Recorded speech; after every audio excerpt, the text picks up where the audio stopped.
Jusqu'à hier soir, nous tournions avec la famille d'Olivier Dubois à Bamako. Elle ne savait rien du dénouement à venir. Il n'y a pas un seul jour où on doute de son retour. On est très confiant, on sait qu'il va revenir. On n'imagine aucune autre alternative. Et c'est ce qui nous permet de nous lever chaque matin. Le terrible message de sa captivité était apparu le 5 mai 2021. Je m'appelle Olivier Dubois, je suis français. Je suis journaliste. J'ai été kidnappé à Gao le 8 avril 2021 par le groupe de soutien à l'islam et aux musulmans. Olivier Dubois avait rendez-vous à Gao pour une interview avec un chef djihadiste local du GSIM. Le journaliste aura passé près de 2 ans aux mains de ses ravisseurs. Le GSIM, formé en 2017, c'est une fusion entre Al-Qaïda au Maghreb islamique, Ansar Dine, et les Katiba Massina et El Mourabitoun. Iyad Rali, émir, issu des mouvements armés touareg puis djihadistes, en est la figure de proue.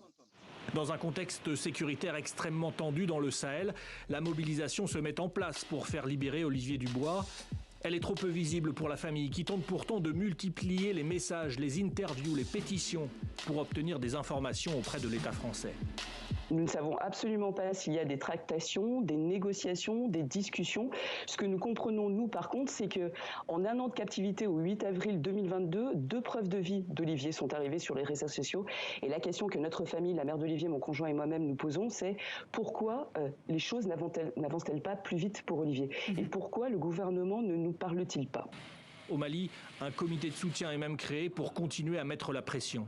Le message à l'endroit des autorités, qu'elles soient maliennes ou françaises, c'est vraiment de tout mettre en œuvre pour que Olivier Dubois puisse être libéré.